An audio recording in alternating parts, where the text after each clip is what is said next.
Christmas day क्या और क्यों? क्या है इसका भावार्थ? क्रिसमस डे के विषय में जो कुछ प्रमाण मिलते हैं, आइए हम उनमें से कुछ एक के बारे में जानते हैं। यथार्थ को समझते हुए स्वयं को सकारात्मक रखने का प्रयास करते हैं। यदि आप परमात्म ज्ञान के अनुसार और दिव्य बुद्धि के द्वारा देखे गए और अनुभव किए हुए विवरण को ठीक से समझेंगे तो अवश्य ही आप हर धर्म की कुछ न कुछ आंतरिक वास्तविकता के बारे में जान पाएंगे। यदि परमात्म ज्ञान को सामने रखते हुए आप विश्व के हर छोटे और बड़े धर्मों का गहराई से अध्ययन करेंगे तो आप पाएंगे कि हर धर्म में कुछ न कुछ अज्ञानता का अंधकार, रूढ़िताएं, बहुत अंधविश्वास और अंधानुकरण रहा है। इतिहास में और वर्तमान में भी हर धर्म का कुछ न कुछ नकारात्मक पहलू रहा है। लेकिन अच्छा होगा कि हम किसी भी धर्म के नकारात्मक पहलू की तरफ ध्यान देकर स्वयं को निराश हताश न करें और पॉजिटिव प्रयास करें कि सभी धर्मों में वर्णित सकारात्मक सृजनात्मक पहलुओं और जो हमारे जीवन के लिए हितकर भी हैं, उन पहलुओं पर ध्यान देंगे तो हमारे लिए और हमारी भावी पीढ़ी के लिए भी लाभकारी होगा। मैं तो स्वयं भी हमेशा इसी बात पर जोर देता हूं कि आध्यात्मिक मूल्यों और जीवन मूल्यों से संबंधित ज्ञान जैसे भी जहां से भी मिले उसे आदरपूर्वक और कृतज्ञतापूर्वक बुद्धि में धारण कर लेना चाहिए।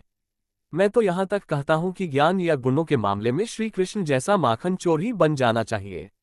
वैसे भक्ति मार्ग में श्री कृष्ण को माखन चोर कहकर और उनको यह उपनाम देकर बहुत से तथाकथित भक्तों और सामान्य लोगों ने उन पर लांछन लगाए हैं, लेकिन उन्होंने इसका आध्यात्मिक अर्थ नहीं समझा है। ध्यान दें, मक्खन चोर का आध्यात्मिक और मनोवैज्ञानिक अर्थ होता है कि आत्मा के गुण और मानवीय गुण तथा आध्यात्मिक ज्ञान की बारीकी, उसका सूक्ष्म तत्व क्रीम एलिमेंट जिस भी व्यक्ति या वस्तु से मिले, जहां से मिले उसे तुरंत ही अपनी बुद्धि में समा लेना चाहिए। हमने उस व्यक्ति या वस्तु से गुण या ज्ञान लेकर अपनी बुद्धि में समा भी लिया और उस वस्तु या व्यक्ति को इसका पता भी नहीं चला। इसे ही हमने गुणग्राहकता का गुण कहा है, गुणग्राहकता को एप्रिशिएशन कहा है। क्रिश्चियन धर्म में भी कुछ एक बातें जिनमें आध्यात्मिक और मानवीय मूल्यों के बारे में वर्णन किया गया है, उन्हें समझना हम सबके लिए महत्वपूर्ण है। लेकिन कालांतर में उन मूल्यों के ज्ञान की अवहेलना और अनदेखी होती गई है, वह दूसरी बात है। क्रिसमस डे कब मनाया गया? सबसे पहला क्रिसमस डे कब मनाया गया? सबसे पहला क्रिसमस डे 25 दिसंबर सन 336 में मनाया गया था। इसके परोक्ष में कई मान्यताएं हैं। वैसे 25 दिसंबर के दिन का जीसस क्राइस्ट के जन्मदिन से संबंध नहीं है। सन 336 में जीसस क्राइस्ट के जन्मदिन का इतिहास या साक्ष्य किसी के पास उपलब्ध नहीं थे। रोमन के लोग सूर्य को ईश्वर गॉड मानते थे।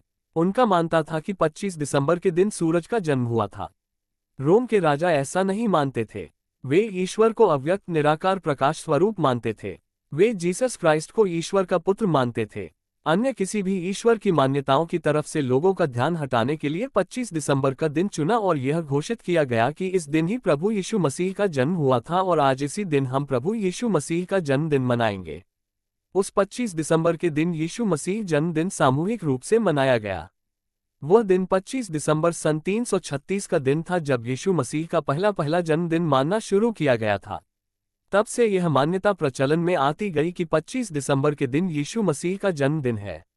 ऐसा कहा गया है कि वास्तव में यीशु मसीह के जन्मदिन का 25 दिसंबर के दिन से कोई संबंध ही नहीं है। ये केवल एक मान्यता की बात है। यीशु मसीह को मानने वाले तात्कालीन लोगों को यीशु मसीह जीसस क्राइस्ट के नाम का प्रचार प्रसार करना था और उसे एक धर्म का रूप देना था, तो इसलिए एक दिन तिथि तारीख 25 दिसंबर तय करके उस दिन उनकी पुण्यतिथि जन्मदिन मना दी गई थी। तब ये 25 दिसंबर की क्रिसमस डे की मान्यता बन गई।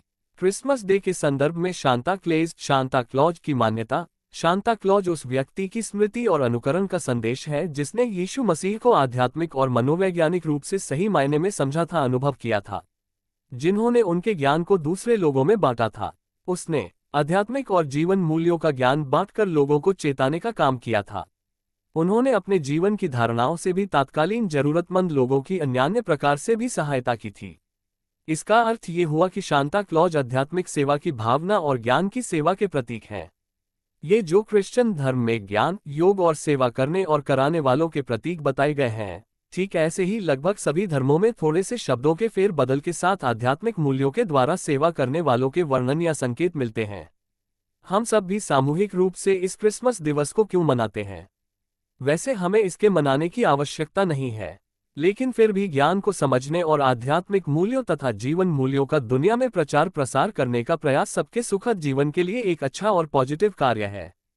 इसलिए इसी क्रिसमस डे के बहाने ही सही, इसी को आधार बनाकर हम अपनी तरफ से ये सेवा करने का कार्य करते हैं ताकि परिवार, समाज, राष्ट्र या अंतर्राष्ट्रीय स्तर पर मूल्यों का विकास हो। हमारे 25 दिसंबर के दिन इस क्रिसमस को मनाने का भावार्थ यह है कि इस दिन परमात्म ज्ञान, योग, धारणा और सेवा के संदेश को पुनः याद कर अपनी याद ताज़ा की जाए। लेकिन फिर भी यदि धर्मों के अंधविश्वासों और अंधानुकरण को देखा जाए तो हमें विश्व में व्याप्त अज्ञान अंधकार पर अफसोस होता है। इसे ड्रामा की विडंबना ही कहेंगे कि धर्म के नाम पर इतिहास में अनेक युद्ध और अत्याचार हुए। शायद धर्म के नाम पर इतिहास में आज तक जितने युद्ध या हत्याएं हुई हैं वे अन्य किसी वजह से नहीं हुई।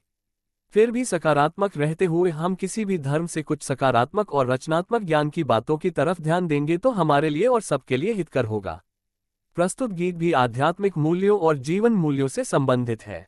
इस गीत का सारांश ज्ञान के अनुसार भी समझे। प्रकृति को ही देखिए। एक बीज फूटता है और अंकुरित होता है। जमीन के अंदर मिट्टी में बिल्कुल अंधेरे में अंकुरित होता है। वहां बिल्कुल खामोशी, साइलेंस होती है। अंधेरा और खामोशी, सन्नाटा का गहरा संबंध है। मनुष्य की चेतना के प्रकट होने के हिसाब से भी ऐसा ही है। परमात्म चेतना के प्रकट होने के हिसाब से ऐसा ही है। धर्म पिता की आत्माओं के जन्म लेने या प्रकट होने का भी आध्यात्मिक गणित ऐसा ही है। परमात्म अवतरण संगम युग में केवल एक ही बार होता है, लेकिन दिव्य आत्माओं अर्थात धर्म स्थापन करने वाली आत्माओं का जन्म एक ऐसी काल, देश और परिस्थिति में होता है जिसे हम तुलना की दृष्टि से अज्ञान रात्रि का समय भी कह सकते हैं। इसलिए ही हमने अपने शब्दों में परमात्मा शिव के अवतरण को शिवरात्रि या शिव जयंती कहा है। इसे ही हमने सनातन धर्म के अनुसार ब्रह्मा की रात कहा है। इसे ही हमने ज्ञान सूर्य प्रगटा और अज्ञान अंधेर विनाश कहा है। वह रात्रि का समय प्रतीकात्मक है। वह समय ही अज्ञान का समय होता है जिसे हम अज्ञान रात कहते हैं। वह वास्तव एक ऐसा समय होता है जब पृथ्वी पर चैतन्य चांद और सितारों रूपी विशेष सितारे और साधारण सितारों की चैतन्य दिव्यता लगभग मंद और निष्क्रिय हो जाती है। आकाश के इन स्थूल चांद और सितारों को हम यदि मनुष्य की चेतना के पटल पर मनुष्य की आत्माओं के रूप में समझे तो बात बखूबी समझ में आ सकती है। यानी स्थूल चांद सितारों की जगह चैतन्य चांद सितारों को रखकर देखें तो विषय का आध्यात्मिक रहस्य कुछ अधिक लेवल तक समझ में आ सकता है। ये अलग अलग काल, देश और परिस्थिति में अलग अलग शब्दों में कही गई बातें हैं, परंतु वास्तव में ये मनुष्य चेतनाओं के मंद होने और प्रदीप्त होने की बातें हैं। चेतनता के कम होने और अधिक होने की बातें हैं। ये sub level of consciousness, levels of consciousness अर्थात आत्म चेतना का स्तरों के उतार चढ़ाव की बातें हैं। चेतना के स्तरों के उतार चढ़ाव की अन्य सभी घटनाओं में से एक प्रचलित और प्रख्यात घटना जीसस क्राइस्ट के जन्म की भी है, जिसकी ही यादगार में क्रिसमस डे मनाया जाता है। कुल मिलाकर बात समझने की यह है कि क्रिसमस डे चाहे आज के संदर्भ में कोई भी व्यक्ति कैसे भी किसी भी विधि से मनाए, इस तरह के सभी धर्मों में मनाए जाने वाले उत्सवों या त्योहारों के परोक्ष में एक बात तो पक्की है कि सब मनुष्यों के लिए एक ही शिक्षा दी जाती है कि जीवन में दुख और अशांति है। दुख और अशांति को समाप्त कर सुख शांति को प्राप्त करने के लिए जीवन में आध्यात्मिक मूल्यों और मानवीय मूल्यों का होना अत्यंत जरूरी है। हम सभी को ज्ञान और योग की आध्यात्मिक जागृति के द्वारा अपने जीवन में पुनः प्रैक्टिकल कर्म व्यवहार में आध्यात्मिक और मानवीय मूल्यों को पुनर्स्थापित करना चाहिए। Thank you.